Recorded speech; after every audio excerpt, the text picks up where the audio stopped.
નમસ્કાર વિદ્યાર્થી મિત્રો, આપણે ધોરણ 10માં સામાજિક વિજ્ઞાન તેમાં પ્રકરણ 2 ભારતની સાંસ્કૃતિક વારસામાં હસ્તકલાઓ અને લલિત કલાઓનો પરિચય લેતા હતા.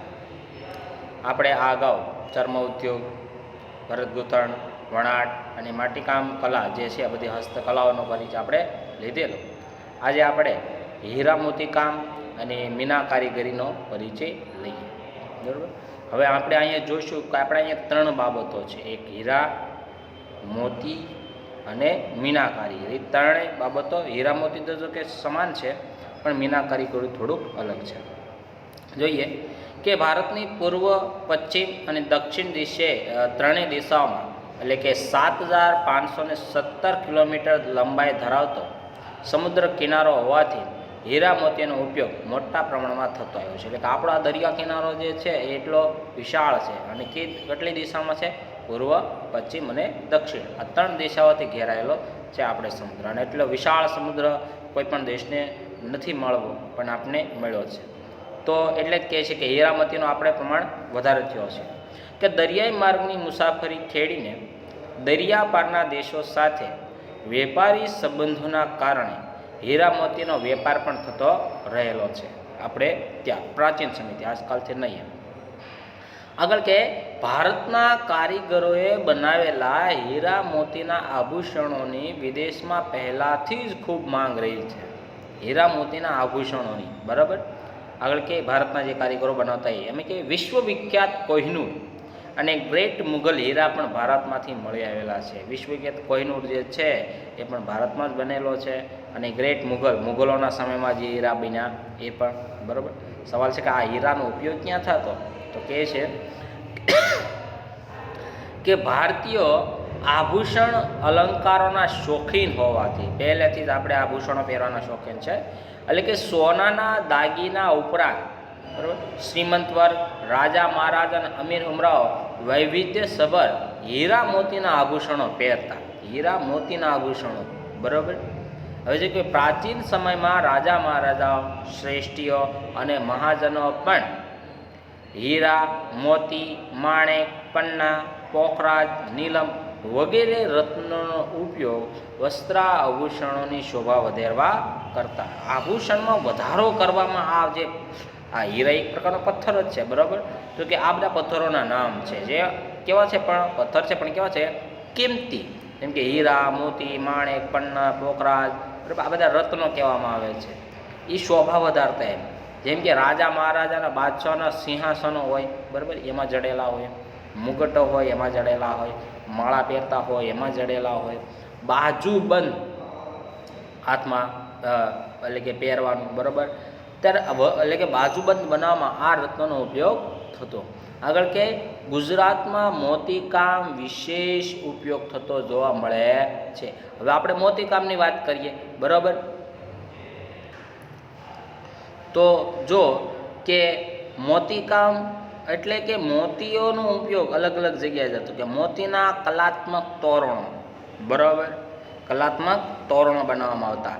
કળશ, ઘૂઘરા, પછી બારી, ચાકડા, લગ્નના નાળિયેર, બરાબર, આ બધા મોતીથી એટલે કે એ રીતે સુશોભન કરવામાં આવતા, મોતીથી બનાવવામાં આવતા.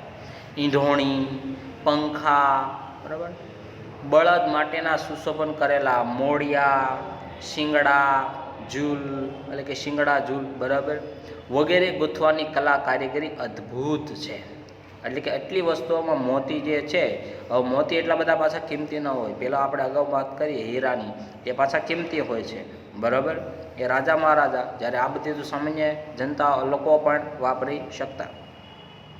આગળ કે ભારતભરમાં આ સઘળી કામગીરી એ હસ્તકલા કારીગરી તરીકે પરંપરાગત જોવા મળે છે. આ બધી આપણી કલાઓ કેવી છે? હસ્તકલાઓ છે, અને એ પરંપરાથી જોવામાં આવે છે. આગળ કહે છે કે દુનિયાભરના દેશોમાં સોના, ચાંદી તથા મીનાકારીની કલા કારીગરીમાં આપણો દેશ એટલે કે ભારત દેશ અગ્રીમ સ્થાને છે. મેં તમને પહેલાં પણ કીધું કે હીરા મોતી કામ એ અલગ વસ્તુ છે અને મીના કારીગરી પણ અલગ વસ્તુ છે, બરાબર. તો એ શું અલગ છે? તો કે આપણે ત્યાં સોના ચાંદીના અલંકારો એટલે કે આભૂષણો, ઘરેણાં, દાગીના જે આપણે કહીએ છીએ એ, જેમ કે કેવા કે માળા હોય, હાર હોય, વીંટી હોય, એરિંગ હોય, કંગન હોય, ચાવીનો ઝુમખો હોય વગેરેમાં આ બધી વસ્તુઓમાં સોના કવની હોય કે ચાંદીની હોય. તો કે માં કૌશલ્ય અને નિપુણતા ધરાવતા કારીગરો મીના કારીગરી વડે લાલ, લીલો અને વાદળી રંગો પૂરીને આવા ઘરેણાની શોભા વધારતા હોય છે. જો મીના કારીગરી શું છે કે આજે આપણા આભૂષણો હોય છે એમાં ઘણીવાર આપણે જોઈશું તો કે એમાં રંગ જોવા મળે છે ક્યાંક ક્યાંક, એટલે કે કહેવાનો અર્થ કે લાલ, લીલો અને વાદળી. તો આ જે રંગ જે છે ને અંદર બારીકાઈથી, ઝીણા આભૂષણો ખૂબ જ નાજુક હોય તો એમાં બારીકાઈથી એ રંગ એમાં નાખવો, આપણી ભાષામાં એમાં પહોંચાડવો એ ખૂબ જ અઘરું કામ છે. તો એ કામ આપણે ત્યાં મીના કારીગરી તરીકે ઓળખાય છે. બરાબર, જે આપણે જોયું કે લાલ, લીલો ને આવા બધા રંગો ઉમેરાય. હવે એમાં પણ આપણે વાત કરી છે કે આપણા કયા ભારતના કયા શહેરો એવા છે કે જેમાં મીના કારીગરી બહુ જ પ્રખ્યાત છે. હવે કહે છે કે આવી મીના કારીગરીનું કૌશલ્ય ધરાવતા કારીગરો જયપુર, લખનઉ, દિલ્હી, વારાણસી અને હૈદરાબાદમાં વિશેષ જોવા મળે છે. એટલે કે આપણે ત્યાં આ આભૂષણો ત્યાંથી જ મોટા ભાગના કારીગરો કરીને આવે છે. તો મિત્રો આપણે હસ્તકલાઓમાં આગળની કલા જોઈએ તો એ છે જરીકામ. બરાબર, કે છે કે ભારતમાં જરી ભરતની એટલે કે જરી ભરતની કલા પણ પ્રાચીન સમયથી જોવા મળે છે, આજકાલથી નહીં. બરાબર, કે ચાંદી અને સોનાના તારના રૂપમાં જરી બનાવી. બરાબર, જો પહેલાં, અત્યારે તો વર્તમાનમાં તો એ નથી, પણ કહેવાનું કે પહેલાં બરાબર કે આપણે જરી જે છે એ ચાંદી અને સોનાની રહેતી, એટલે કે એની પટ્ટી આવતી એક પ્રકારની. બરાબર, એ રિયલમાં હતી એમ, એટલે ક્યાં હવે તો વર્તમાનમાં નથી. કહે છે કે જરી બનાવી તેનો ઉપયોગ ભરત ગૂંથણ કળા દ્વારા કિંમતી વસ્ત્રો શણગારવામાં આવતો. બરાબર, એટલે કે એ ચાંદી અને સોના દ્વારા મતલબ કે શણગારવાનો હતો, કહેવાનો અર્થ તો એવું જ. બરાબર, આગળ કહે છે કે ભારતમાં જરી કામના હુનર માટે સુરત જાણીતું છે. આપણે જરી કામ જે કલા જોઈશું એમાં એક ગુણનો જે પ્રશ્ન આવે છે એ આ જ છે કે ભાઈ જરી કામ માટે કયું સ્થળ જાણીતું છે ભારતનું? તો એ માટે સુરત, આપણું સુરત.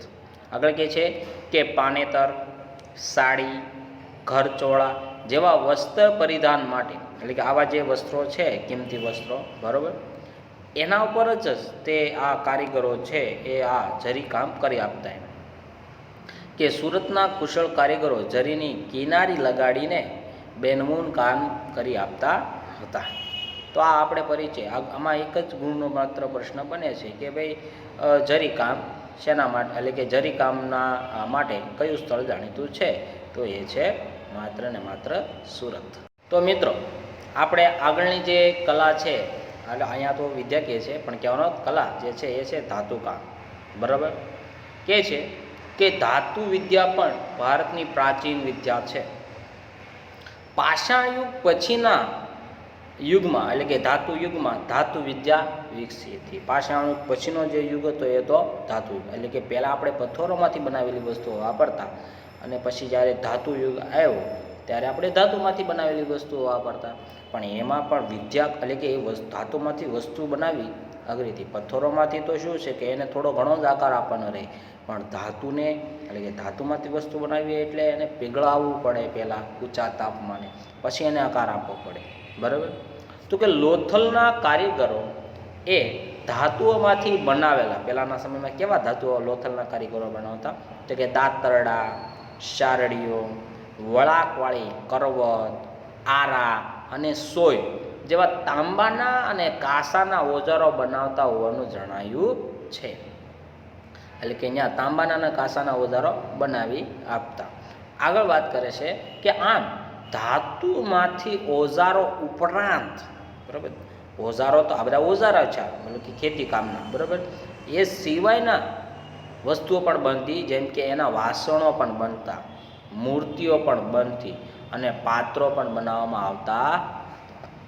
આગળ કહે છે શું શું બીજી વસ્તુઓ બનતી, કે યુદ્ધ માટેના અસ્ત્રો અને શસ્ત્ર. સવાલ છે કે આ અસ્ત્રો શું ને શસ્ત્રો શું?